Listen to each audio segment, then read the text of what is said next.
वक्फ कानून की उल्टी गिनती शुरू हो चुकी है। पीआईएल कोर्ट में पेंडिंग है, लेकिन अब यह मामला संसद में भी पहुंच गया है। राज्यसभा के सांसद आदरणीय हरनाथ यादव जी ने इसके लिए एक प्राइवेट मेंबर बिल पेश किया है। जो हरनाथ यादव जी ने वक्फ कानून खत्म करने के लिए बिल पेश किया, उसका कांग्रेस और उनके सहयोगी दलों ने, इंडी अलायंस ने इसका जबरदस्त विरोध किया।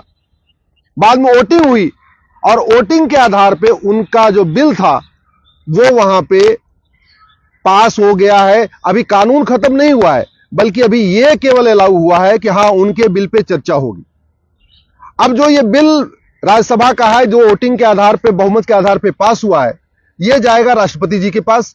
राष्ट्रपति जी उसको अप्रूव करेंगी, फिर वो वापस आएगा वाइस प्रेसिडेंट के पास और फिर राज्यसभा में चर्चा होगी। जब राज्यसभा से पास हो जाएगा, फिर लोकसभा में जाएगा।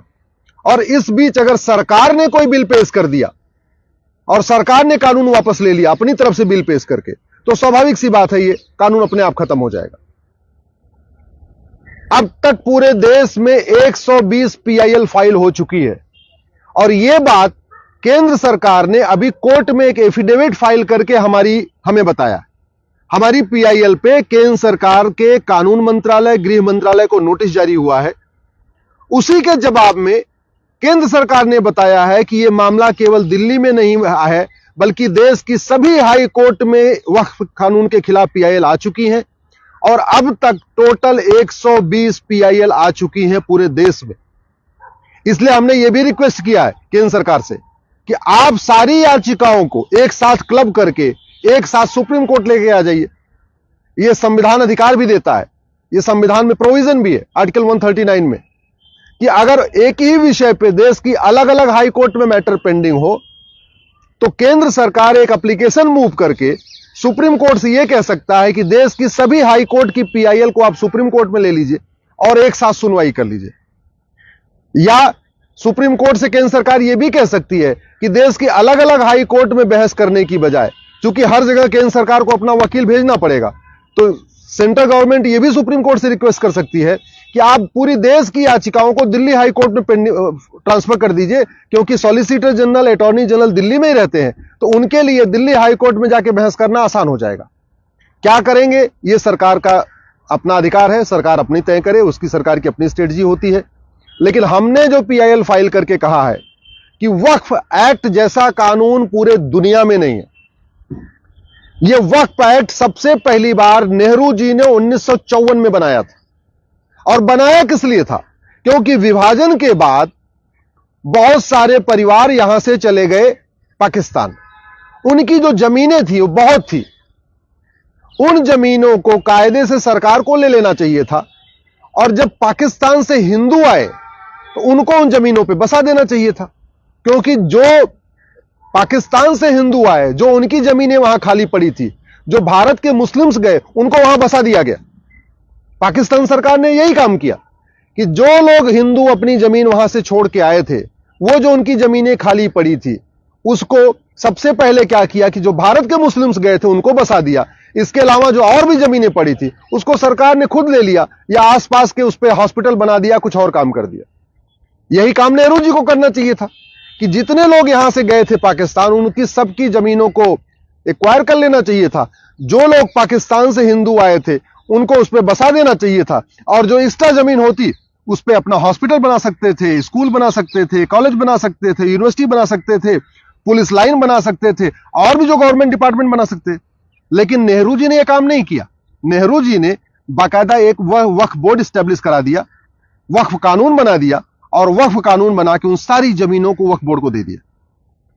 यह कानून इतना खतरनाक है कि आज अगर वो सुप्रीम कोर्ट को कह दे, यह सुप्रीम कोर्ट वक्फ बोर्ड की जमीन पे बना हुआ है, तो सुप्रीम कोर्ट के रजिस्ट्रार उस नोटिफिकेशन को कोर्ट में नहीं चैलेंज कर सकते। सुप्रीम कोर्ट के रजिस्ट्रार को भी वक्फ बोर्ड के सामने जाना पड़ेगा। उस कानून को राजीव गांधी ने 1984 में और मजबूत किया। ध्यान से समझिए, नेहरू जी ने 1954 में वक्फ कानून बनाया। राजीव गांधी ने 1984 में, जब उनको 400 सीट मिली, उसी साल 1984 में उस कानून को और मजबूत कर दिया। उसके बाद 1995 में नरसिम्हा राव की सरकार ने जो नेहरू जी का कानून था और जिसको राजीव गांधी ने मजबूत किया था, उस कानून को वापस लिया और भी खतरनाक एक नया कानून बना दिया 1995 में। और 2013 में जाते जाते सोनिया जी की सरकार, मनमोहन जी की सरकार ने 2013 में उसको और खतरनाक बना दिया। ऐसा खतरनाक कानून बनाया है कि इलाहाबाद हाई कोर्ट को वक्फ बोर्ड ने बोला ये हमारी जमीन है, और इलाहाबाद हाई कोर्ट उस नोटिफिकेशन को चैलेंज नहीं कर पाया। वक्फ बोर्ड से गिड़गिड़ाता रहा कि नहीं नहीं ये तुम्हारी जमीन नहीं है, हमारी जमीन है। वक्फ बोर्ड नहीं माना, Allahabad high court supreme court आया। ध्यान से समझिए, इलाहाबाद हाई कोर्ट जो सबके मुकदमों का फैसला करता है, वो अपनी जमीन नहीं वक्फ बोर्ड से छुड़ा पाया, उसके लिए उसको सुप्रीम कोर्ट तक आना पड़ा। यह कानून है कांग्रेस का, जो सबसे पहले नेहरू जी ने बनाया, राजीव गांधी ने उसको और मजबूत किया, नरसिम्हा राव ने उसको और मजबूत कर दिया, और बाद में मनमोहन सिंह ने और मजबूत किया। यह कानून इतना खतरनाक है कि जो बड़े लोग हैं, पैसे वाले लोग हैं, उनको नोटिस भेजता है और उसके बाद कहता है 10 लाख दो, 20 लाख दो, 50 लाख दो, तब हम नोटिस वापस लेंगे, यानी उनसे वसूली करता है। लेकिन जो गरीब हैं, शेड्यूल कास्ट हैं, शेड्यूल ट्राइब हैं, आदिवासी हैं, उनको नोटिस भेज के कहता है कि अगर तुम इस्लाम कबूल कर लोगे तब तुम्हारी जमीन तुम्हारे पास रहेगी, और नहीं तो यह जमीन वक्फ क्यों हो जाएगी। अब जो सोचिए आप, भोपाल से झबुआ 700 किलोमीटर दूर है। झबुआ एक आदिवासी क्षेत्र है। झबुआ के जो आदिवासी हैं, उन्होंने झबुआ की लोकल कोर्ट को भी कभी नहीं देखा। भोपाल तो देखना उनके लिए असंभव है। अब झबुआ में वक्फ बोर्ड एक नोटिस भेजता है और कहता है यह जमीन वक्फ की है। आदिवासियों से कहता है इसका जवाब देने तुम भोपाल आओ। अरे, जिन आदिवासियों ने झबुआ की लोकल कोर्ट नहीं देखी, वो भोपाल 700 किलोमीटर दूर कैसे आएंगे। और फिर कंडीशन क्या रखता है, अगर अपनी जमीन छुड़ानी है तो कन्वर्ट हो जाओ। मेरठ और मुजफ्फरनगर लखनऊ से 600 किलोमीटर दूर है। मेरठ और मुजफ्फरनगर की जमीन पे वक्फ बोर्ड कब्जा करता है, उसके लिए मेरठ मुजफ्फरनगर वालों को लखनऊ जाना पड़ता है, क्योंकि लोकल कोर्ट में उस नोटिस को चैलेंज ही नहीं कर सकते। अच्छा, अगर किसी की प्राइवेट जमीन पे वक्फ बोर्ड कब्जा करता है तो लोग अपनी जमीन के लिए फिर भी लड़ते हैं। लेकिन जो गोचर की जमीन है, जो पार्क है, जो ऊसर जमीन है, जो बंजर जमीन है, जो खेल का मैदान है, उसको जब वो वक्फ बोर्ड कब्जा कर लेता है, उसके खिलाफ तो कोई नहीं लड़ता। लेखपाल पटवारी के पास कहां इतना टाइम है और कहां इतना उनके पास पैसा है। सरकारी अधिकारी के पास, तहसीलदार के पास, कलेक्टर की जाके उससे 600 किलोमीटर दूर, 700 किलोमीटर दूर लड़ते रहेंगे। नतीजा यह हुआ है, रेलवे और डिफेंस के बाद सबसे ज्यादा प्रॉपर्टी का मालिक वक्फ बोर्ड बन चुका है। इस समय तीसरे नंबर की प्रॉपर्टी, जितनी प्रॉपर्टी वक्फ बोर्ड के पास है, इतनी प्रॉपर्टी तो मंदिरों के पास नहीं है। हिंदुस्तान में सबसे ज्यादा बहुसंख्यक रहते हैं हिंदू। हिंदुओं के पास लाखों मंदिर हैं, लेकिन जितनी जमीन मंदिरों के पास नहीं है, उससे ज्यादा जमीन वक्फ बोर्ड के पास।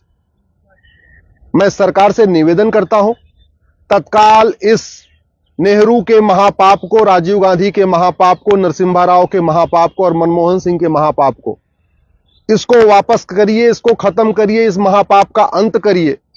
और जो जमीनें वक्फ बोर्ड के पास है 12 लाख एकड़ के आसपास, इन जमीनों को एक्वायर करिए, वहां पे स्कूल बनाइए, कॉलेज बनाइए, इंजीनियरिंग कॉलेज बनाइए, मेडिकल कॉलेज बनाइए, लॉ कॉलेज बनाइए, पुलिस लाइन बनाइए, जो करना है करिए। वहां से जो पाकिस्तान से विस्थापित आए हुए उनको बसाइए, जो कश्मीर से विस्थापित आए हैं उनको बसाइए, जो कुछ करना है करिए, लेकिन इस कानून को खत्म करिए। मैं धन्यवाद दूंगा रघुनाथ यादव जी को, जिन्होंने साहस दिखाया है। मैं देश के सभी सांसदों से कहता हूं, सभी सांसदों से, वो किसी भी पार्टी के हैं, सबसे हाथ जोड़ के निवेदन करता हूं, वक्फ बोर्ड के खिलाफ, वक्फ एक्ट के खिलाफ आवाज उठाइए। नहीं तो याद रखिए, 20 से 25 साल के बाद आप ही के बच्चे आपसे सवाल पूछेंगे कि आप पार्लियामेंट में रह के क्या किए, आपने वक्फ कानून के खिलाफ आवाज क्यों नहीं उठाया।